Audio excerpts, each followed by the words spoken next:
வணக்கம். இந்த வீடியோவை ஸ்கிப் பண்ணாமல் பாருங்கள். தெரிஞ்ச ஒரு ஃப்ரெண்டோட வீடியோ. இது அவளுடைய வாழ்க்கையை பற்றி உங்களுக்கு நான் சொல்லியிருக்கேன். அவங்க வீட்டில் அவங்க அம்மா அப்பா கஷ்டமான ஃபேமிலி. கஷ்டமாக இருக்கும்போது அந்த பொண்ணுக்கு திருமணம் கல்யாணம் பண்ணி கொடுத்துட்டு அவங்களுக்கு ஒரு 3 பெண் குழந்தைங்க, ஒரு பையன். இப்படி வாழ்க்கை போயிட்டே இருக்கும்போது திடீர்னு அவன் ரொம்ப சண்டை போடுறது, அடிக்கிறது, துன்புறுத்துறது இந்த மாதிரியே இருந்துகிட்டு இருக்கும்போது இவங்க என்ன பண்ணிட்டாங்கன்னா அவங்க அம்மா வீட்டோடு வந்துட்டாங்க. அவங்க அம்மா வீட்டுக்கு வந்த பிறகும் அவங்களுக்கு யாருமே ஆதரவு கிடையாது. அந்த பொண்ணுக்கு 4 குழந்தைங்களோட வரும்போது அந்த பொண்ணை யாருமே கண்டுக்கலை. அந்த பொண்ணு ஏதோ அதால் முடிஞ்ச அளவுக்கு சம்பாதிச்சு பிள்ளைங்களை அவங்க அம்மா வீட்டில் விட்டு வளர்த்து ஓரளவுக்கு பெரிய மனுஷி ஆகிட்டாங்க. பெரிய மனுஷி ஆகி கல்யாணமும் பண்ணியாச்சு. ஆனால் அது வரைக்கும் அந்த பொண்ணோட அம்மா வீட்டில் பிள்ளைங்க வளரும்போது நிறைய கொடுமைகளை அனுபவிச்சிருக்காங்க. இதை செய்யணும், இதை பண்ணக்கூடாது, இது பண்ணணும் அப்படின்னு ரொம்ப டார்ச்சர். 8 வயசுலலாம் பெரிய பெரிய பானையை கொடுத்து தண்ணி எடுக்கிறது ரொம்ப கொடுமை பண்ணியிருக்காங்க. அதுக்கப்புறமா அந்த அம்மா, அதாவது அவங்கள பெற்றவங்க, அந்த குழந்தைங்களோட தாய் வந்துட்டாங்க. அந்த பிள்ளைங்கள வளர்த்து அதுங்களுக்குன்னு ஒரு கல்யாணத்தை பண்ணி கொடுத்து அதுங்களுக்குன்னு நிறைய கஷ்டம். அப்படி வளர்க்கும்போது சில கடனில் அவங்க ஒருத்தரை நம்பி கடனில் மாட்டிக்கிட்டாங்க. கடன் திருப்பி கொடுத்துட்டாங்க. ஆனால் நம்ம கொடுக்கலை அப்படிங்கிற மாதிரி அவங்க எல்லாருமே அவங்கள மிரட்ட ஆரம்பிச்சிட்டாங்க. கடன் வாங்குவதும் தப்பு தான், கடன் கொடுக்காமல் இருக்கிறதும் தப்பு தான். ஆனால் நான் கொடுத்த ரெக்கார்டு இல்லை. இப்போ அந்த அம்மா கொடுத்த ரெக்கார்டு இல்லை, வாங்கின ரெக்கார்டு மட்டும்தான் இருக்குது. அப்போது நம்மளுக்கு அந்த பொண்ணுக்கு பணம் கொடுத்தவர் இறந்து போயிட்டார்.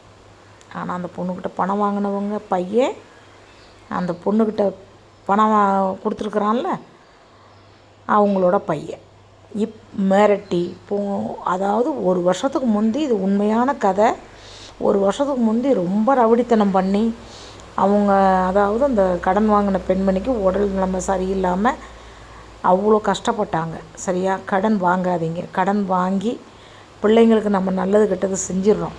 ஆனால் நம்ம திருப்பி கொடுத்த பிறகும் அந்த கடன் தலைக்கு மேலே நிற்கிது. சொல்லாமல் செத்து போயிடுறாங்க. கடன் நம்ம வாங்கிட்டோம் அந்த அம்மாட்டன்னு சொல்லாமல் செத்து போனதுனால அவங்க நீங்கள் பணம் கொடுக்கணும் அப்படின்னு சொல்லி மிரட்டி ரொம்ப கஷ்டப்படுத்தி அவங்கள உடல்நலமாக சரியாகாமல் அவங்களுக்கு மோசமான நிலைமையை கொண்டு இதுக்கெல்லாம் காரணம் கடன் ஒன்று தான். கடன் இல்லைன்னா நிம்மதியாக வாழலாம். சரியா? கடன் இல்லைன்னா நம்ம நிம்மதியாக வாழ்வோம். கடன் யாருமே வாங்காதீங்க. கடன் வாங்கிட்டு அத்தாச்சி வச்சு கொடுங்க.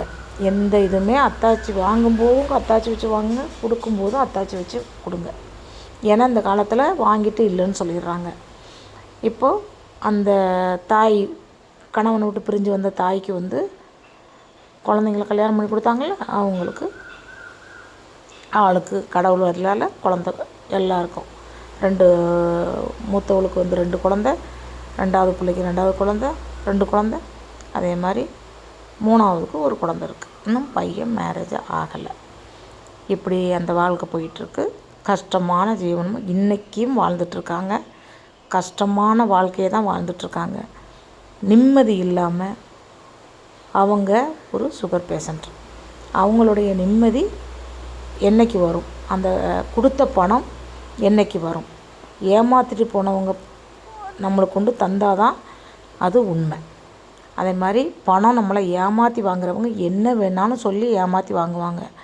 ஆனால் கண்டிப்பாக யாரும் பணம் கொடுக்காதீங்க. ஏன்னா இந்த காலத்தில் கலிகாலம், 1 போட்டால் 2 வரும்னு சொல்கிற காலம்லாம் பொய்.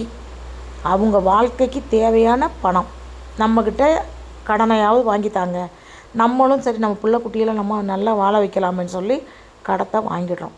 ஆனால் அது எவ்வளோ பெரிய சிக்கலில் கொண்டு மாட்டி விட்டுருதுங்கிறது நம்மளுக்கு போக போக தான் தெரியுது. சரியா? அதனால் யாருமே கடன் வாங்குறத தவிர்த்துக்கொள்ளுங்க. அப்படி கடன் வாங்கினால் நீங்கள்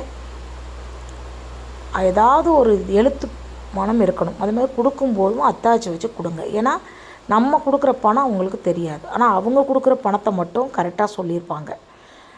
அதனால் தயவு செய்து மக்களே கடன் வாங்காதீங்க. கடன் பட்டவங்க இன்றைக்கி சாவவா வாழவா சாவவா வாழவான்னு தள்ளாடிட்டு இருக்காங்க. அந்த கஷ்டம் உங்களுக்கு வரக்கூடாது அப்படிங்கிறதுக்காக தான் இந்த வீடியோவை நான் உங்களுக்கு கொடுக்குறேன். சரியா? அவங்க இன்னும் அதே கஷ்டத்தோடு மீண்டு வராமல் இருக்காங்க. நிலைமைகள் அதுதான். சரியா?